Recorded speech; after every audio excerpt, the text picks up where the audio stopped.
ప్రభువైన యేసుక్రీస్తు నామములో అనుదిన తండ్రి స్వరం ఈ కార్యక్రమానికి వీక్షిస్తున్న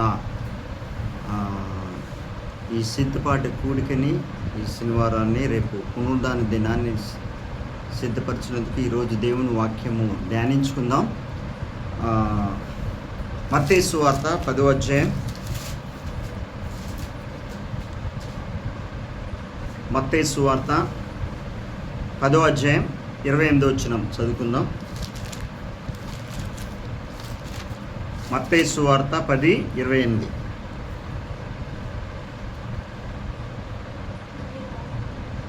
పేజ్ నంబర్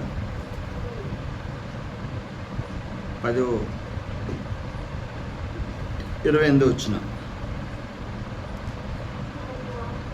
మరియు ఆత్మను చంపు నేరక దేహమునే చంపువారికి భయపడుకుడి గాని ఆత్మను దేహమును కూడా నరకములో నశింపచేయగల వానికి మిక్కిలి భయపడుడి.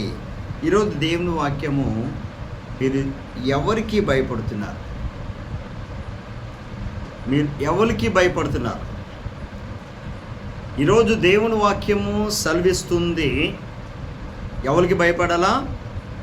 మరియు ఆత్మను చంపనేరక దేహమునే చంపువారికి భయపడుకుడి గాని ఆత్మను దేహమును కూడా నరకములో నశింపజేయగలవానికి మిక్కిలి భయపడుడి. హల్లెలూయా. దేవునికి మహిమ కలుగును గాక. ఈరోజు దేవుని వాక్యము సెలవిస్తుంది ఇక్కడ ప్రసంగి గ్రంథంలోని 5వ అధ్యాయం 7వ వచనం ఒకసారి చదువుకుందాం. ప్రసంగి 5వ అధ్యాయం 7వ వచనం. ఇక్కడ దేవుని వాక్యము, అధికమైన స్వప్నములను మాటలను నిశ్చయ ప్రయోజనములు నీ మటుకు నీవు దేవుని యందు భయభక్తులు కలిగి ఉండుము. నీవు దేవుని యందు భయభక్తులు కలిగి ఉండుము. ఈరోజు దేవుని వాక్యము సెలవిస్తుంది. యెషయా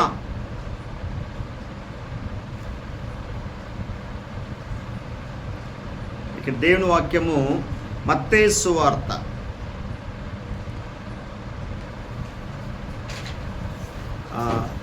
లోక సువార్త 12వ అధ్యాయం 4-5 వచనాలు చదువుదాం.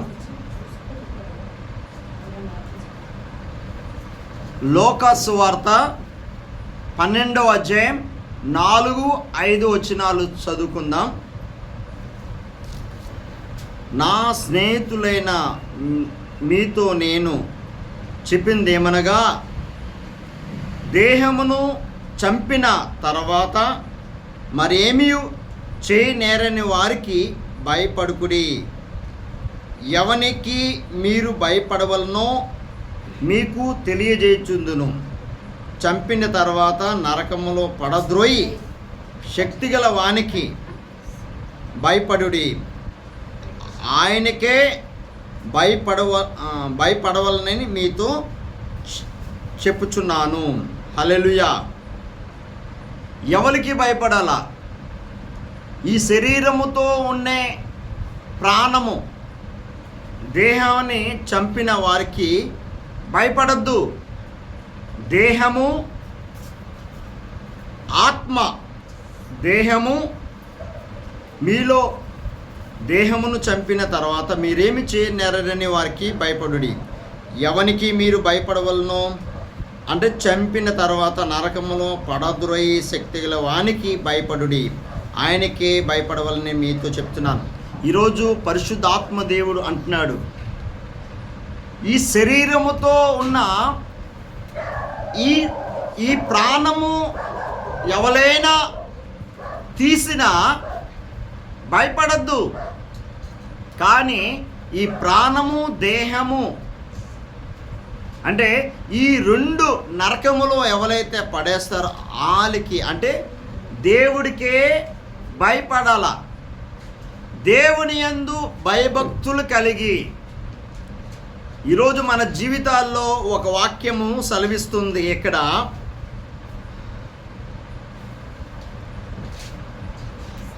అపోస్తులు మత్తయి సువార్త, మీరు నిత్య శిక్షకు నీతిమంతులు నిత్య జీవమునకు పోదురు. వీరు నిత్య శిక్షకును నీతిమంతులు నిత్య జీవమునకు పోదురు. నిత్య శిక్ష ఎవరు? పాపము చేసిన వారికి నిత్య శిక్ష. యేసు యందు ఎవరైతే విశ్వాసం ఉంచుతారో, ఈ భూలోకంలో అంటే దేవుడికి మన దేహము మన ప్రాణం ఈ రెండు ఎవరైతే నరకానికి పంపిస్తారో వాళ్ళకే భయపడమన్నాడు దేవుడు. ఈరోజు మన జీవితాల్లోనే మన ప్రాణ భయముతో ఎంతోమంది భయపడుతున్నారు. ఒక్కో సందర్భంలోనే ఈ లోకం శాశ్వతమైనది కాదు. మన జీవితము ఎన్ని సంవత్సరాలు బతుకుతాం ఒకసారి చూద్దాం. ఎన్ని సంవత్సరాలు బతుకుతాం? మన జీవితానికి గ్యారెంటీ ఉందా? మన జీవితానికి గ్యారెంటీ ఉందా? కానీ దేవుడు సన్నిధానములో మనం అడిగినప్పుడు దేవుడు మనకి ఆయుస్సు ఆరోగ్యము నిశ్చయముగా అనుగ్రహిస్తాడు. ఆయుష్ ఇస్తాడు, ఆరోగ్యం కూడా దేవుడు అనుగ్రహిస్తాడు. ఈరోజు మన జీవితాల్లోనే మనం ఏది అడుగుతున్నామో నిశ్చయముగా మన జీవితంలో జరుగుతుంది. ఇప్పుడు ఈరోజు నేను చెప్తున్నాను, ప్రభువా, అక్కడ అపోస్తుల పౌలు గారు ఒక మాట చెప్తున్నారు, బతుకుతే క్రీస్తు, చావైతే లాభం. బ్రతుకుతే క్రీస్తు, చావైతే లాభం. ఒక సందర్భంలోని పౌలు గారు అక్కడ వాక్యము సెలవిస్తున్న అపోస్తుల కార్యాలు ఒకసారి చూద్దాం. 20 అధ్యాయం 23-24 వచనాలు చదువుదాం. బంధకములను శ్రమలను నా కొరకు కాచుకొని ఉన్నవి. పరిశుద్ధాత్మ ప్రతి పట్టణంలోనూ నాకు సాక్ష్యమిచ్చుచున్నాడని తెలియను. అయితే దేవుని కృపా సువార్త గురించి సాక్ష్యమిచ్చుట యందు నా పరుగు నేను ప్రభువైన యేసు వలన పొందిన పరిచర్యను తుది ముట్టించవలనని నా ప్రాణమును నాకెంత మాత్రమును ప్రియమైనదిగా ఎంచుకొనటం లేదు. ప్రాణమైన నా దేవుడి కోసము తెగిస్తానని ఇక్కడ పౌలు గారు హెచ్చరిస్తున్నాడు. ప్రాణం అయిన తర్వాత ఈ శరీరాన్ని, ఈ ఆత్మని, ఈ దేహాన్ని నువ్వేమి చేయలేవు.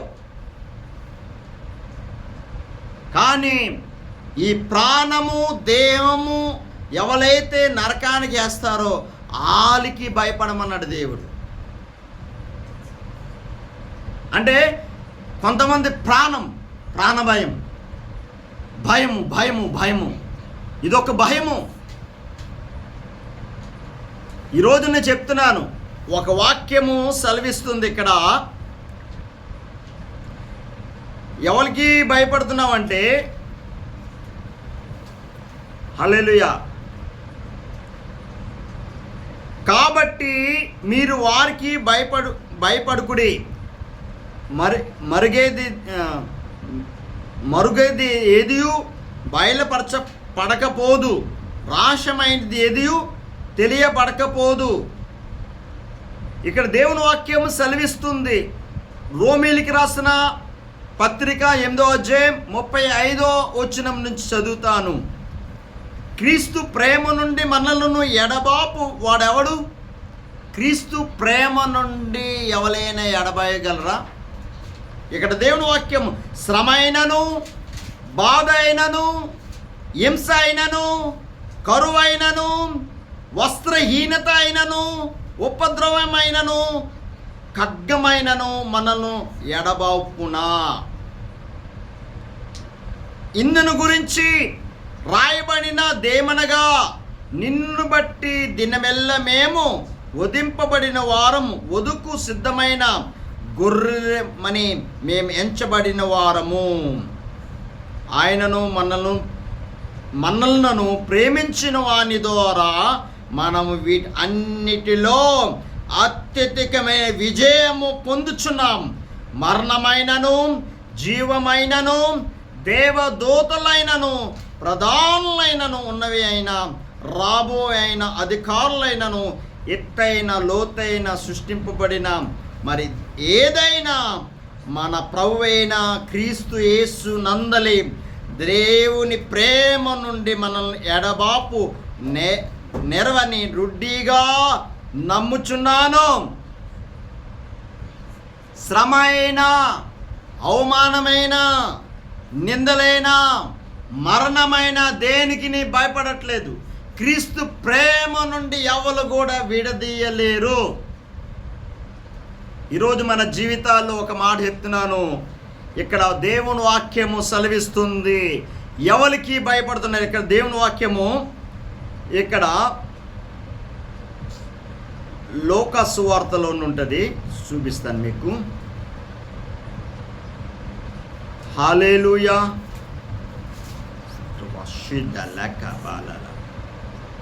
లోకా సువార్త 12వ అధ్యాయం, లోకా 16వ అధ్యాయం. ఒకసారి అక్కడ ఉదాహరణకి చెప్దాం.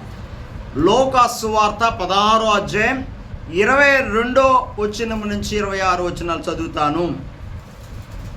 ఆ దరిద్రుడు చనిపోయి దేవదూతల చేత అబ్రహాము రొమ్మున ఆనుకున్నట్టుకు కొనిపోబడెను.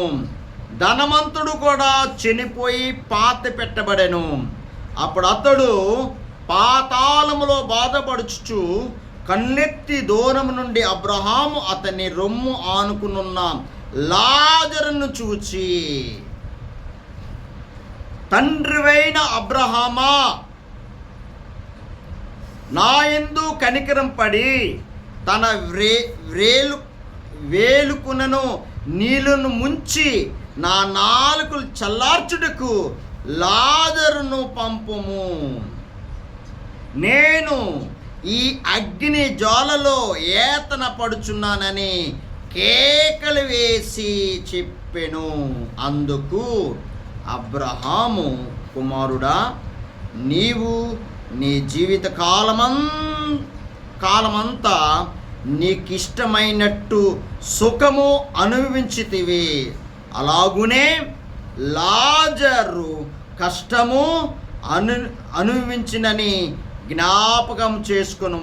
ఇప్పుడైతే వాడు ఎక్కడ నెమ్మది పొందుచున్నాడు, నీవు ఏతన పడుచున్నావు.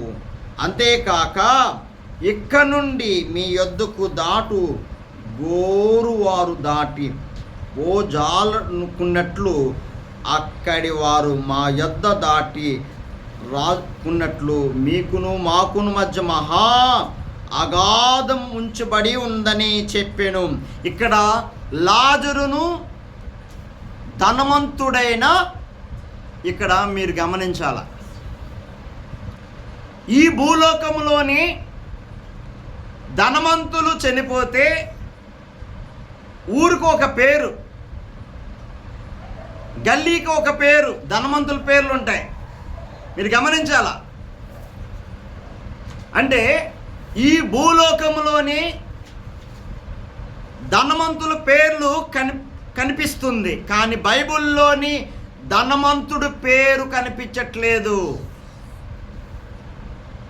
పేదోడు పేరు అంటే లాజర్ పేరు కనిపిస్తుంది. ఇక్కడ ఈ భూలోకంలోని దేవుని యందు భయభక్తులు కలిగి ఆయనకి లోబడి ఆయన రాకడలో ఎప్పుడైతే చనిపోయాడో లాజర్, అక్కడ నెమ్మది పొందుచున్నాడు. ధనవంతుడు కూడా చనిపోయాడు, అక్కడ పేరు రాయలేదు ధనవంతుడి పేరు. ఇక్కడ పేదోడు పేరు, ఈ భూలోకములో పేదోడు ఎవరైనా చనిపోయారు అనుకో, పేదోడు పేరు ఎవరు అనుకోరు. ఎవరైనా ధనవంతుడు చనిపోయారు అనుకో, ధనవంతుడి పేరు రాస్తారు ఈ భూలోకంలో. కానీ ఈ బైబిల్లోని ధనవంతుడి పేరు రాయలేదు, కానీ పేదోడి పేరు లాజర్ని రాశాడు బైబిల్లో. మీరు గమనించాలా, ప్రాణమును దేహమును ఎవరైతే నరకములో పడేస్తారో వాళ్ళకే నువ్వు భయపడమన్నాడు. అంటే దేవుడే ఈ అధికారము అనుగ్రహించాడు. నువ్వు నిత్య జీవం వెళ్ళాలన్నా, నరకము వెళ్ళాలన్నా నీ చేతులు దేవుడు చెప్పేటాడు. జీవము నీ చేతులు పెట్టాడు, మరణము నీ చేతులు పెట్టాడు. ఈ భూలోకములో యేసు యందు ఎవరైతే విశ్వాసముంచి ఆయన యందు భయభక్తులు కలిగి ఎవరైతే జీవిస్తారో వాళ్ళందరికీ నిత్య జీవం, ఆయన నామము యందు ఎవరైతే విశ్వాసం ఉంచుతారో వాళ్ళందరికీ నిత్య జీవం మనకి ప్రసాదించాడు యేసయ్య. హల్లెలూయా. ఇక్కడ భూలోకంలో ప్రాణ భయం, ఎవరు నా ప్రాణం తీసేస్తాడు, ఎవరు నా ప్రాణం తీసేస్తాడు. ప్రాణము తీసినోడికి భయపడద్దు, కానీ ప్రాణమును దేహమును ఎవరైతే నిత్య నరకానికి వేస్తారో వాళ్ళకి, అంటే దేవుడు ప్రాణమును దేహమును ఈ రెండు దేవుడి చేతిలో ఉంది. ఇప్పుడు యేసు యందు విశ్వాసము ఎవరైతే భూలోకములో విశ్వాసం ఉంచుతారో వాళ్ళందరికీ రక్షణ అనేది యేసు యందు ఇచ్చాడు.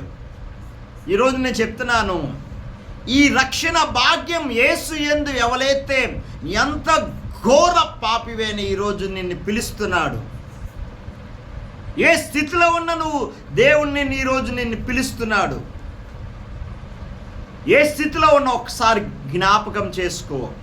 ఈరోజు మన జీవితాల్లో ఈ లోకము శాశ్వతము కాదు, శాశ్వతమైనది నిత్య జీవం. ఆ రాజ్యం నిత్య జీవం మనకి యేసు యందు ఎవరైతే విశ్వాసం ఉంచుతారో వాళ్ళందరికీ లాజరు ఎలాగా చనిపోయాడో, అక్కడ ఎలాగా నెమ్మది పొందుచున్నాడో మనము కూడా నెమ్మది పొందుచున్నాం. ఆయన రాకల్లో ప్రతి ఒక్కరూ లేపబడతాం. యేసయ్య త్వరలోనే రాబోతున్నాడు. యేసు ప్రభు త్వరలోనే రాబోతున్నాడు. ప్రభు రాకడ సమీపంగా ఉన్నది. అందరూ మారు మనసు పొంది ఆజ్ఞాపిస్తున్నాడు యేసు ప్రభు.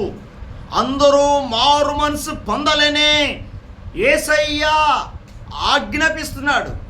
ఏ ఆత్మ కూడా నరకానికి వెళ్ళకూడదు.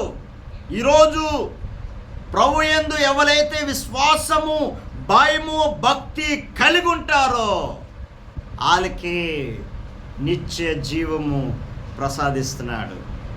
ఈరోజు మన జీవితాల్లోని మనము ఎందుకు భయపడుతున్నామంటే ప్రాణ భయం.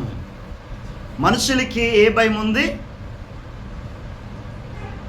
ఎప్పుడైతే దేవుని ఆత్మ చేత ఎప్పుడైతే నింపబడతామో ప్రాణ భయము, భయపడము. అక్కడ పౌలు గారు అంటారు, బ్రతుకుతే క్రీస్తు, చావైతే లాభం. ఈ మాట నువ్వు చెప్పగలుగుతావా? ఈ లోకం శాశ్వతమైనది కాదు, ఆ రాజ్యం శాశ్వతమైనది. అక్కడ ఏడుపు ఉండదు. ఒకసారి చూద్దాం దేవుని వాక్యం. హల్లెలూయా.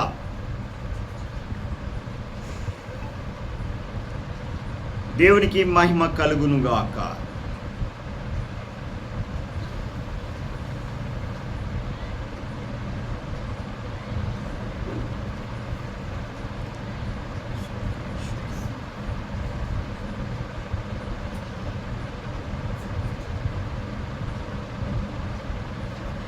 ఇక్కడ 1 పేతురు పత్రిక 3వ అధ్యాయం 14వ వచనం చదువుకుందాం.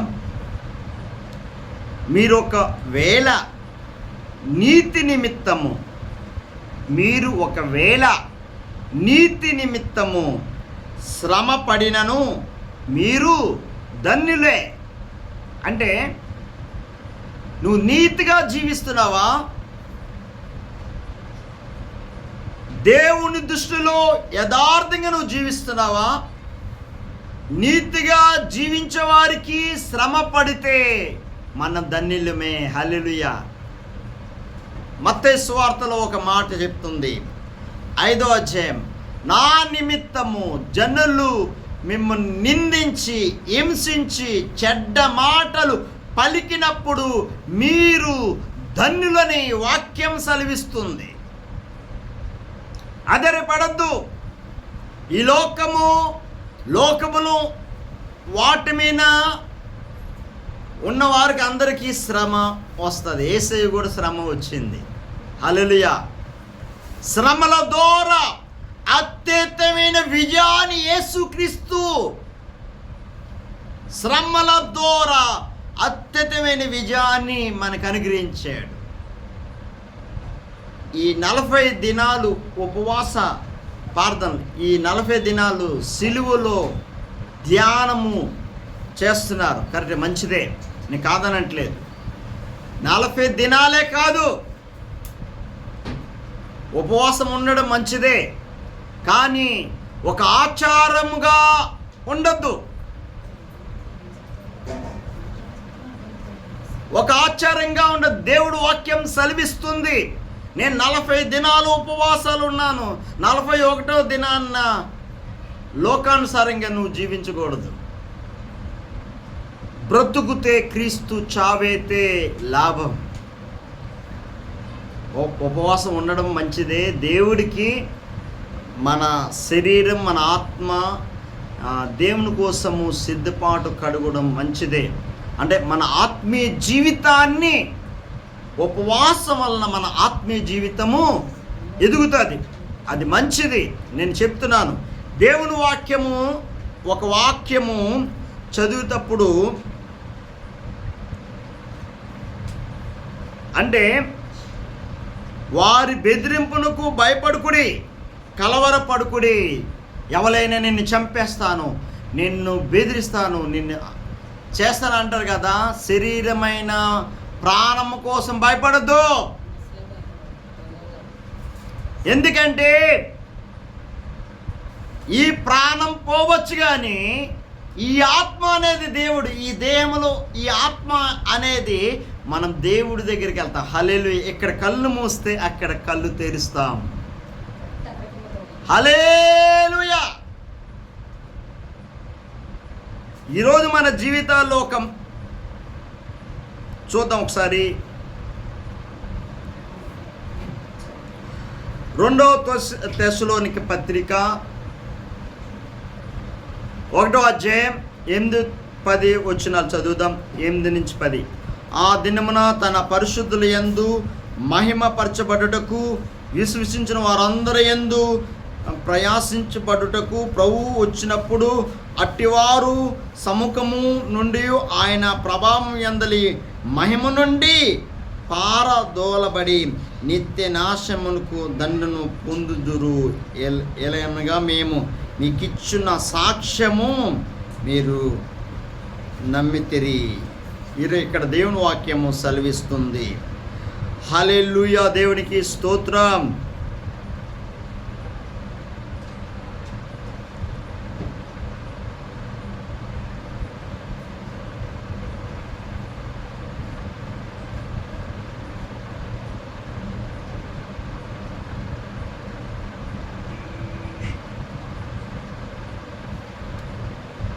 హల్లెలూయా. స్తోత్రం.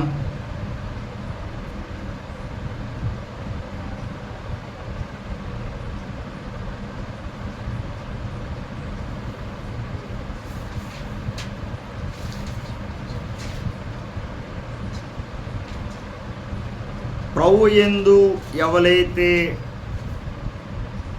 భయము భక్తి కలిగి ఉంటారో, భయము భక్తి కలిగి ఉంటారు, ఆత్మలో మనము పరిశుద్ధాత్మలో మనము ప్రార్థన చేయాల, ఆత్మలో వాక్యము ధ్యానించాల. ఎప్పుడైతే ఈ ప్రాణము, ఈ దేహము ఎవరైతే నిత్య నరకానికి వేస్తారో ఆలికి, అంటే ఆ ప్రభువు ఎందే ఆయన చేతులు ఉంది. నీ పేరు జీవ గ్రంథం యందు నీ పేరు లేకపోతే మనము చేసే ఈ ప్రయాసం అంత వ్యర్థమవుతుంది. నేను ఒకటే చెప్తున్నాను, దేవుని దృష్టిలో మనం యథార్థంగా జీవించాలి. మనం పరిశుద్ధాత్ముడు మన జీవితంలోకి ఎప్పుడైతే ఎంటర్ అవుతాడో ఈ ప్రాణ భయం నుంచి విడుదల చేస్తాడు. ప్రాణం ఎవరైనా చంపేస్తాను, ఇది చేస్తాను, బెదిరింపులకి ఎవరైనా అన్నారనుకో, నువ్వు దేనికి భయపడద్దు. ప్రాణం కూడా అక్కడ అపోస్తుల కార్యాల్లోని స్టిఫెన్ భయపడలే. రాళ్ళు రవ్వుతూ సువార్త ప్రకటించినప్పుడు అనేకులకి, ఇజ్రాయెల్ ప్రజలకి సువార్త ప్రకటించినప్పుడు కోపం వచ్చింది. కోపం వచ్చినప్పుడు రాళ్ళు రవ్వి కొడుతున్నప్పుడు స్టిఫెన్ ఒక మాట చెప్తున్నాడు, ప్రభువా ఈ పాపము వాళ్ళ మీద నుంచి తొలగించు ప్రభువా అని ఆఖరి మాట ప్రార్థన చేసి చనిపోయాడు. యేసు ప్రభు కూడా ఆ కల్వరిలో ప్రార్థన చేశాడు. ఏ ప్రార్థన? తండ్రి వీరేమి చేస్తున్నారు, వీరు ఎరగరు గనక క్షమించమన్నాడు. ఎప్పుడైతే క్షమిస్తావో, మన ప్రభు ఎలాగా క్షమించాడో మన శత్రువులను కూడా మనం క్షమించాలా. ఎప్పుడైతే మంచి మనస్సాక్షి దేవుని దృష్టిలో ఎవరైతే కలిగి ఉంటారో పరిశుద్ధాత్ముడు వారిలో నివాసం చేస్తాడు. దేవుని ఎందరైతే దేవుని ఆత్మ చేత నడిపింపబడతారో వాళ్ళందరూ దేవుని కుమారులు అనబడుదురు. అప్పుడు నువ్వు దేనికి భయపడవు, ఎందుకంటే ప్రాణ భయం ఉండదు. ఎందుకంటే ప్రాణం తీసినా పర్లేదు, ఈ శరీరము మట్టిలో వచ్చింది, మట్టిలో కలిసిపోతుంది, కానీ మన ఆత్మ, మన దేహము దేవుడి దగ్గరికి వెళ్తుంది. హల్లెలూయా. ఈరోజు మన జీవితాల్లోని దేవునికి భయపడాలా అంటే ఎవరికి భయపడాలా? శరీర సంబంధమైన మనిషి కలిగిన వారు ప్రాణం తీయచ్చు, కానీ నీ దేహములో ఆత్మని తీయలేవు. అంటే దేహము ఆయనది. హల్లెలూయా. అందుకనే ఒక మాట చెప్తున్నాను,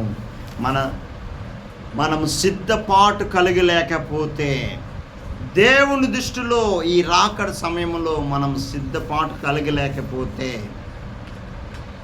ప్రతి దినము ప్రార్థన వాక్యము ధ్యానించినప్పుడు ఈ లోకములో పడకుండా పరిశుద్ధాత్మ దేవుడు మన జీవితంలో నడిచినప్పుడు నువ్వు ప్రాణాలను కూడా తెగిస్తావు.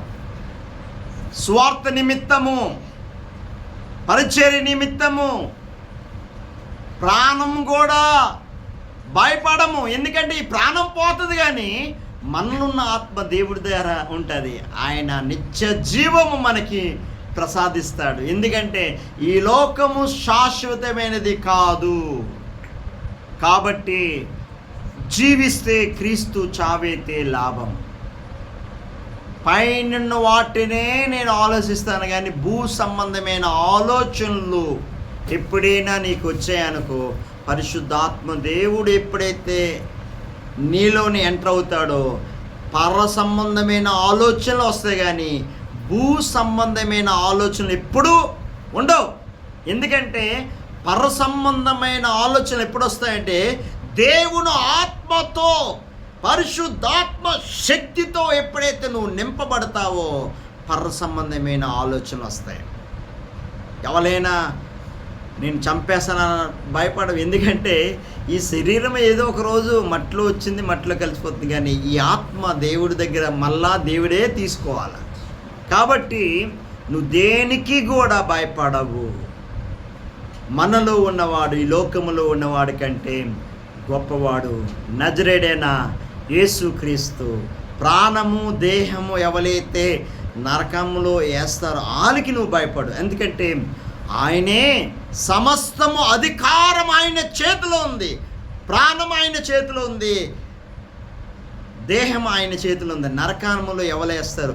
ఆ ప్రభు చేతిలో ఉంది. కాబట్టి ఆయనకి నువ్వు భయము భక్తి కలిగి ఉన్నప్పుడే నిత్య జీవం మనకి ప్రసాదిస్తాడు. కళ్ళు మూసుకొని ప్రార్థన చేసుకుందాం. ప్రభువా, ఒక్కసారి ఏ స్థితిలో ఉన్నా ఒక్కసారి గమనించు, స్థితిగతులు ఒక్కసారి గమనించు. ప్రభువా, నా జీవితాన్ని మార్చు తండ్రి. కళ్ళు మూసి. యేసయ్యా, నీ వాక్యముతో మాట్లాడే విధానం బట్టి నీకే స్తోత్రాలయ్యా. ప్రభువా, ప్రాణము దేహము ఎవరైతే నిత్య నరకానికి వేస్తారో ఆరికి నువ్వు భయపడమన్నావు తండ్రి. నీ చేతిలో ఉంది ప్రభువా. యేసయ్యా, ప్రభువా, నన్ను జ్ఞాపకం చేసుకో ప్రభువా. ఆ కల్వరిలో 2 దొంగలు ప్రార్థన చేశారు. ప్రభువా, యేసయ్యా, నేను చేసిన ఈ పాపానికి ఈ శిక్ష నేను అర్హుణ్ణే. నువ్వు ఎప్పుడైతే ఒప్పుకుంటున్నావో, విరిగిన నలిగిన హృదయముతో ఎప్పుడైతే ఆ పాపి ప్రభువా, తండ్రి నా దేవుడు, ప్రభువా, నిన్ను చూడడానికి కూడా నేను అర్హత లేదయ్యా, నాకు నన్ను కరుణించు ప్రభువా. ఒక పాపి ప్రార్థన చేస్తున్నాడు. నీ స్థితి ఎలాగుందో ఒక్కసారి జ్ఞాపకం చేసుకో. నీ మనస్సాక్షి ఒక్కసారి జ్ఞాపకం చేసుకో. ఎవరికి భయపడుతున్నావు? దేవునికా, లోకానికా? నువ్వు దేవునికి భయపడితే పాపము చేయవు. యేసయ్యా, నేను బలహీనుని ప్రభువా, నన్ను కరుణించయ్యా. నీ నామము యందు విశ్వాసం ఉంచాను ప్రభువా, నన్ను కరుణించు తండ్రి. కలుముయి యేసయ్యా, నీ రక్తంతో నన్ను కడుగు తండ్రి. ప్రభువా, నీ చిత్తమే నా పట్ల నెరవేర్చి యేసయ్యా, నీ ఉద్దేశమంతా నా పట్ల నెరవేర్చయ్యా. ప్రభువా, నీ సన్నిధానంలో మోకరించిన ప్రతి బిడ్డను కూడా తండ్రి పేరు పేరు చొప్పున దీవించి ఆశీర్వదించి, రాలేని బిడ్డలు కూడా జ్ఞాపకం చేసుకో తండ్రి. రక్షించి కాపాడయ్యా. యేసయ్యా, ఈ లోకం శాశ్వతమైనది కాదయ్యా, నీ రాజ్యం శాశ్వతమైన రాజ్యం ప్రభువా. ఆ రాజ్యం కొరకు మమ్మల్ని ఈ లోకంలో ఉన్నప్పుడే మమ్మల్ని సిద్ధపరిచి, నన్ను సిద్ధపరిచి, నా కుటుంబం అంతా సిద్ధపరిచి ప్రభువా, అనేకుల్ని సిద్ధపరచాలయ్యా. ఆ బాధ్యత మాకు అనుగ్రహించావు. నీ ఉద్దేశం అంతా నా పట్ల, నా కుటుంబం పట్ల నెరవేర్చి సహాయం చేతండి. నీ ఆత్మతో నన్ను నడిపించయ్యా. నీ పరిశుద్ధాత్మ ద్వారా నన్ను నడిపించి నీ ఉద్దేశం అంతా నా పట్ల నెరవేర్చయ్యా. ప్రభువా, సంఘముతో తండ్రి యూట్యూబ్ ద్వారా చూస్తున్న ప్రతి బిడ్డతో నువ్వు మాట్లాడిన విధానం బట్టి నీకు కృతజ్ఞతాస్తుతులు చెల్లిస్తున్నాను. ఈ వాక్యాన్ని ప్రతి హృదయంలో నూరంతలుగా ఫలించి నీ రాజ్యం కొరకు సిద్ధపరిచి మమ్మల్ని ప్రభువా, నీ ఆత్మతో నన్ను ఈ భూలోకములో ఉన్నంత వరకు నీ పరిశుద్ధాత్మ శక్తితో నింపి నీ ఆత్మ ద్వారా నన్ను నడిపించి సహాయం చే తండ్రి. నన్ను, నా కుటుంబాన్ని, సంఘాన్ని రక్షించి కాపాడి సహాయం చేత యేసు నామములో అడుగుచున్నాం తండ్రి. ఆమేన్. మన తండ్రి అయిన దేవుని ప్రేమ, మన ప్రభువైన యేసుక్రీస్తు కృప, పరిశుద్ధాత్మ నిన్ను సావాసము మనకి సకల పరిశుద్ధులకి, దేవుని సంఘానికి, యూట్యూబ్ ద్వారా చూస్తున్న ప్రతి బిడ్డకి దేవుని కృప ఎల్లప్పుడూ తోడేయునుగాక. ఆమేన్, ఆమేన్, ఆమేన్.